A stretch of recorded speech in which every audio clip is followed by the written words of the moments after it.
Hi there, this is Ranjit, and in this video, I'll give you a rough guide how to choose an air conditioner. It's summer and it's pretty hot, and if you're buying an air conditioner, these handy tips might be helpful. No way I'm an expert in air conditioners, but I have purchased a lot of air conditioners, and just about 3 months ago, I also upgraded the air conditioner in my office, and last year also I had purchased them. So I had made some pointers when I was doing that. So I'll just share those things with you, and I hope that it might be helpful. And the first thing that you need to determine is the capacity, and air conditioners come in tonnage. So you need to determine that, and that will be determined by the area of your room or whatever. So be careful, don't just buy an air conditioner. Look at the square foot and then decide. Generally, if your room is a small room, say 150 square feet, even a 1.2 ton air conditioner will be okay. Let's say if it's around 200 square feet, then a 1.5 ton might be okay. But again, you just can't go with that. For example, let's take the case scenario of this office room, and I'm at the top floor, and sun directly. We don't have anything over there, so we have direct access to the terrace. But again, the con is that the sun directly falls on this terrace, so it's pretty hot, and also the wall behind me directly it faces the sun, so it can get pretty hot. So if you're living on a top floor and you get a lot of direct sunlight on the walls, then you have to take that into consideration. For example, I chose a 1.5 ton AC for this room. It's not a very big room, but I had to go with the 1.5 tonner. For example, just 2 floors down on the third floor, my cousin lives, and he could get away with just a 1.2 ton AC because it's the sun simply does not directly hit the wall. So you got to take that into consideration. Next thing is, and it's actually pretty easy these days in India, whenever you are buying an AC, you'll see the star rating, and this is known as Energy Star Rating. And the general consensus is that the higher the star rating, the lower power consumption. So generally these days, even the 3-star ACs are pretty affordable, but when we move to 4 or 5-star ACs, it's a little bit on the higher side. But again, the higher the star rating, the lower the power consumption is. Also look at the ERR values. The higher the ERR values, the lower the power consumption is. Also, it's a good idea to look at even the actual power consumption in watts. For example, if you take my scenario, the old AC that I had in my room, it was a 2-ton LG AC, and if I recall, it used to consume 2450 watts of power. But the one that I upgraded last year, it's not an inverter AC, it's a regular AC, and that is also a 2-ton AC.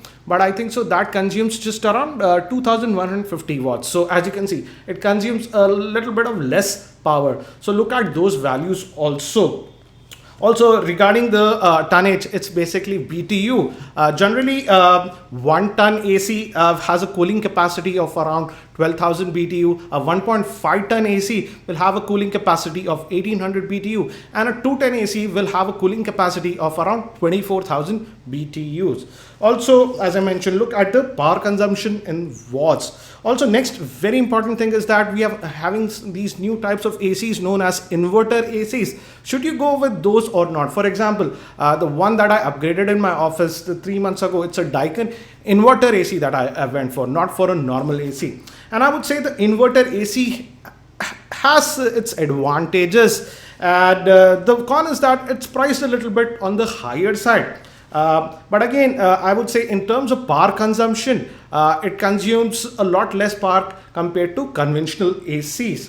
And I would say the biggest thing that I've noticed with inverter ACs is that with normal ACs, whenever the compressor starts, there is slight fluctuation, and when the compressor runs, the room gets really chilly, and when the compressor shuts off, the room might get a little bit warm. But that's not the case with the inverter AC. When I set the temperature, after some time, the temperature is almost constant at that. And what do you say, you don't get huge power spikes or something. Actually, you don't even notice when the compressor is running or not. In fact, let's say when you just enter the room, when you switch on the AC, the compressor might be running at 100%, but when it has attained its temperature, let's say 25 degrees Celsius or whatever you have set, then the compressor does not run at 100%. It lowers itself to about whatever 30-40% to maintain that temperature. So it's actually a lot more comfortable, I would say. Also, I did notice that these inverters ACs, the indoor unit does not make actually much noise. You don't even come to realize that the compressor is running or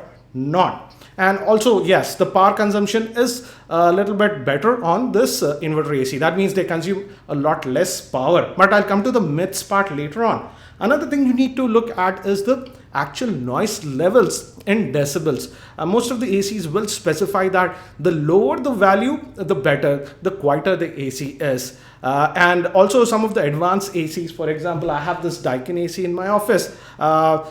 In normal ACs, budget oriented, you don't have that option. You just have fan speeds of 1, 2, 3, 4. In this, we have 5 fan speeds, and we also have one more special mode that is known as the quiet mode. And in fact, when I do my recording and stuff like that, I just keep on that. And on that mode, it's almost dead silent. So if you are looking for those features, check the decibel levels in dB. The lower dB, the lesser noise it makes. And also another thing that is important is also look at the installation cost, and if the accessories that are needed to install the ACs are bundled, for example the piping, etc. For example, with this Daikin AC, I was for a root shock. I was happy that I got it. I purchased this for around 46,000. I was happy that I could get a inverter AC for less than 50,000.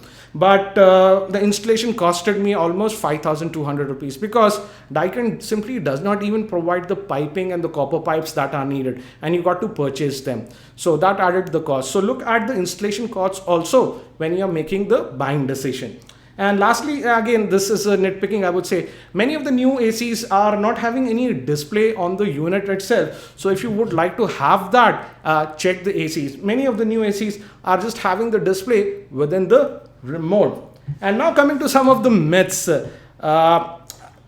These marketing companies, etc., like to advertise that inverters ACs consume about 50 to 60% less power than conventional ACs. I would say that's a bit of a stretch.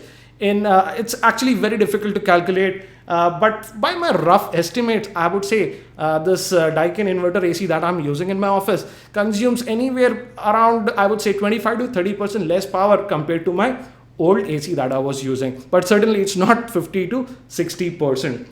Also, this is another myth that I see. Many people have heard saying that you can buy a lower tonnage inverter AC compared to a conventional AC. For example, you can get away with, they say that buying a 1 ton inverter AC where you might be requiring a normal AC that is 1.5 ton. That is completely wrong, I would say. The tonnage is the same. So for example, if your room is requiring a normal AC of 1.5 ton, even when you buy an inverter AC, go with the same capacity, that is 1.5 ton.